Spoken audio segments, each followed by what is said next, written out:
The following contest is brought to you in association with the Muffin Company, Scramble, and Ferrari Fight Gear. Now set for 3 3-minute rounds in the amateur lightweight division. We introduce first the corner. He stands about 5 feet 6 inches tall and weighed in officially at 155.5 pounds. And at amateur, he is 1-1. He fights out of Fight Sports Gym, presenting Matt HUCKVALE. And across the cage, he stands at 6 feet tall.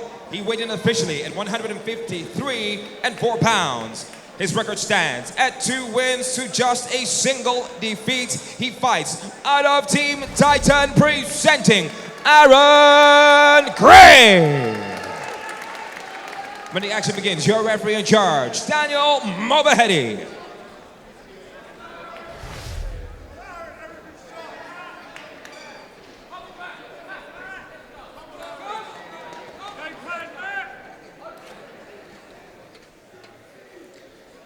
So as that cage door shuts, I must say Aaron Gray looked very calm. We can see immediately Southpaw versus Orthodox, and we can see immediately as well the height difference between the two men, Chris. Great stuff there. Gray, having none of it, did not want to follow into the guard. He's going to sit at distance. Dare I say shades, 50 shades perhaps, of Dominique Wooding. Stylistically, I'll agree with you there. That movement, as you said, and that ability to slip like that. He threw the kick up, he's throwing the fast punches. He looked very calm coming in. And as you said, coming off the 2-fight win streak, he's keeping that distance at the range he wants it at the moment. And I love the fact that he didn't really in any way show for concern about his opponent. He said, I'm more worried about what I'm going to do. I'm going to go out there and show why I can be first, why I've got a speed advantage. And of course, great hands and great feet. He showed some awesome footwork, and I think that's going to be the key. If he wants to defend against a takedown, he's got to use his footwork. Well, for HUCKVALE, I like the fact that when he got inside, he targeted that lead leg. If you've got such a mobile opponent, you've got to look for ways to slow him down. I think the problem for HUCKVALE, that's what I say was good, but the problem for him is getting to where he wants to be. When you've got someone with such good hand-eye coordination, such good foot movement, HUCKVALE probably knows what to do. He knows what he wants to do, but getting there will be the difficulty. And he's trying to find headspace, but he just ducked into that high-point roundhouse kick. Gray went southpaw, up came the left shin. HUCKVALE covered, but he's kind of being a little bit too predictable. And Gray is so tricky, the way he moves his head, rolls his shoulders, and he knows when to stand tall and when to crouch. You're seeing some really cool stuff here. HUCKVALE's cut as well, Chris, on the eye. It's the accuracy of that punching. The left eye, no, sorry, it's the right eye of HUCKVALE above the eye is cut and bleeding quite profusely.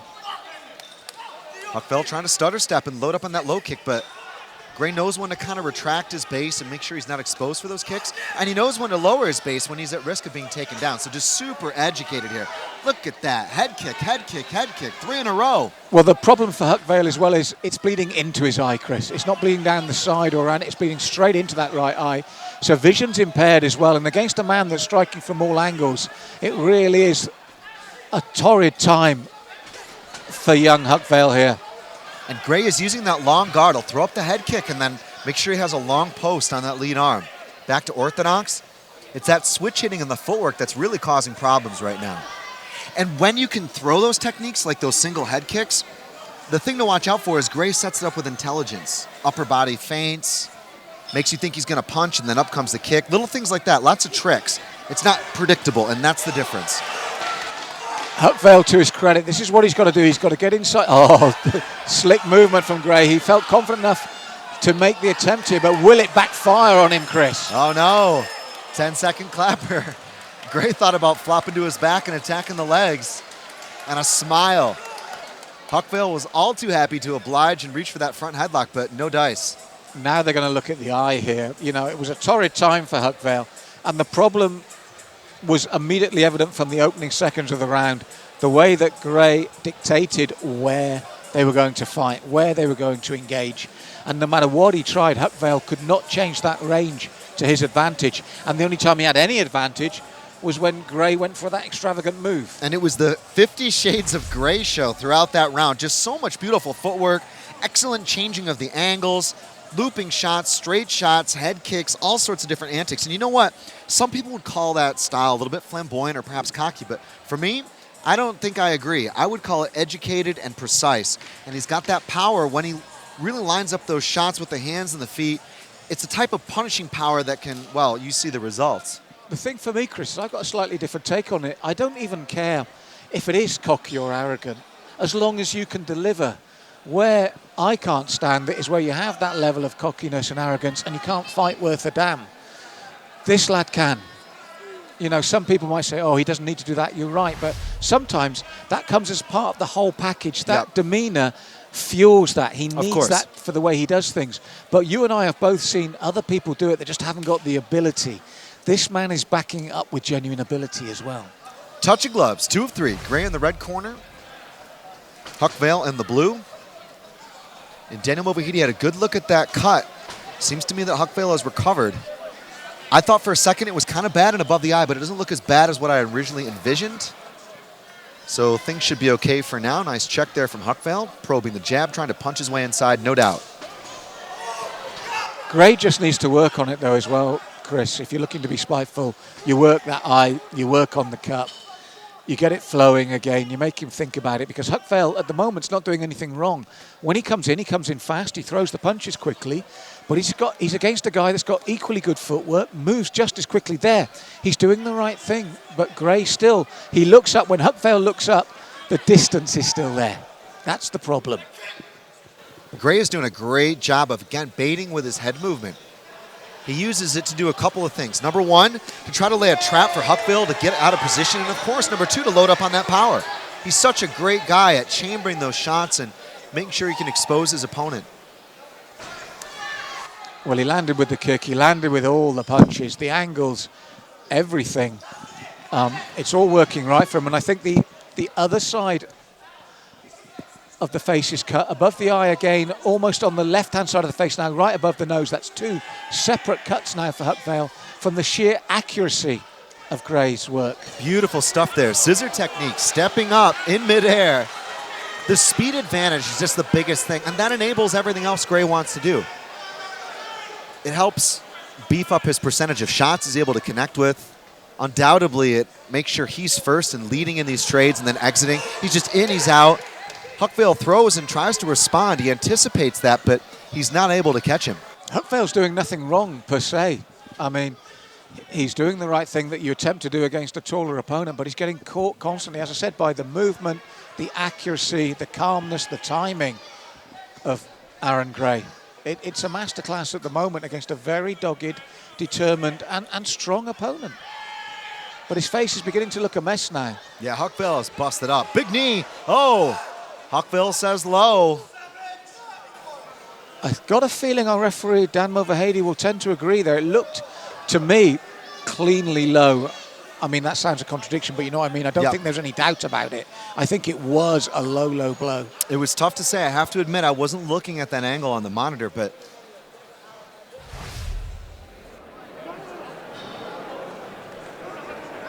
up to 5 minutes to recover, and our medic is not only going to allow that time for the infraction that's been committed, but of course to take a look at the effects of the handiwork of Aaron Gray. Yes, it would be a shame to finish the bout controversially like that with a low blow, especially when you've been so dominant in that position.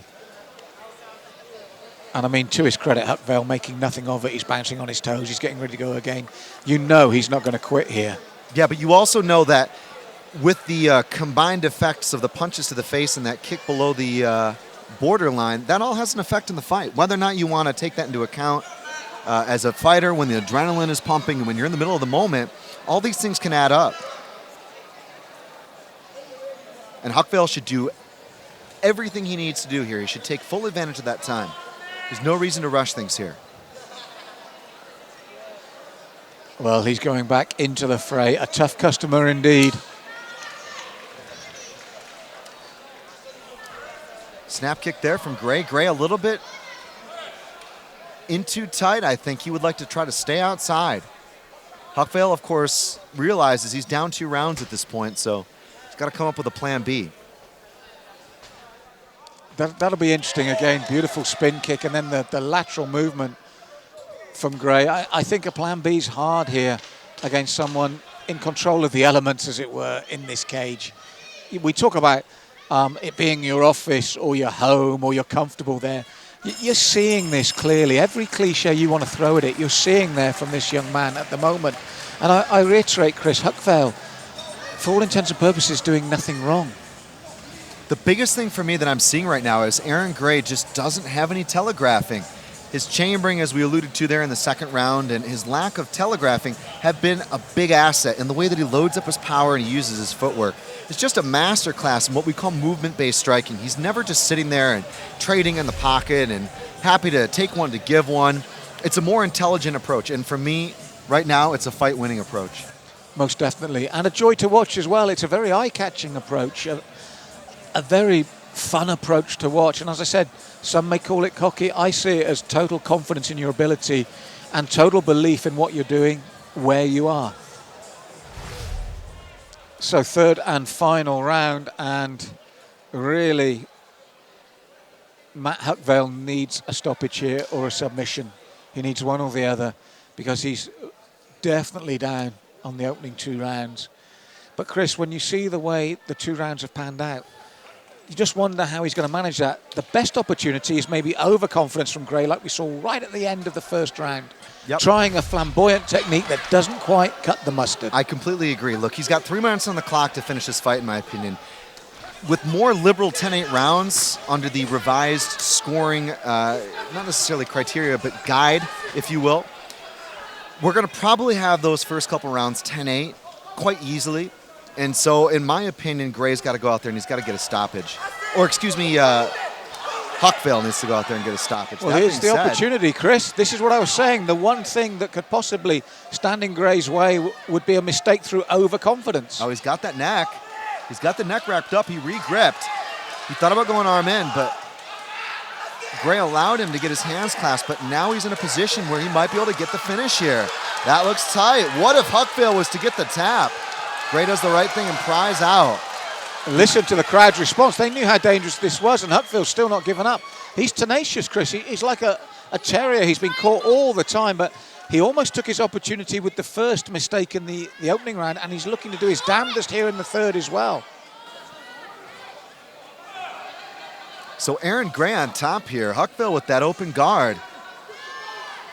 That was crazy. Aaron Gray took a couple of risks, and he thought, you know, why not seal it? Why not get the takedown? Why not show an aspect of my MMA game I haven't been able to use so far? But is that the smartest thing when there's such a huge divide between the two of them upright? It's what I was saying earlier, Chris, about when they say about somebody's arrogance or their confidence.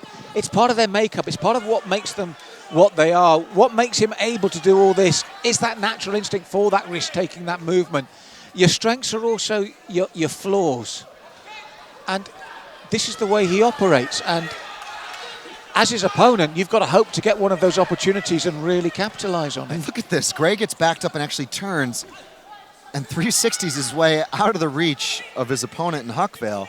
And his hand fighting is crazy. I mean, it's that hands-low approach that we see from fighters like Michael Venom Page or Anderson Silva, other guys like that. But he's so aware of the distance that it works for him. Well, the other thing is 2 risks, two chances for his opponent. Yet look at the way he just immediately gets back to what he's doing. It's almost like he shrugs that off, wipes it clean and goes, hey, that didn't work. I'm still here. I'm still cool. That's what I'm saying. It's the overall mentality, full stop, that makes the type of fighter you are. And it's his movement. Right now he's got to keep moving. He can't get lazy. HUCKVALE's got power, and he's not out of this fight yet. Yeah, he's been picked apart. He's clearly been outpointed, and he's clearly suffered some significant strikes. But there you go. Look at that right. Now, Gray nods.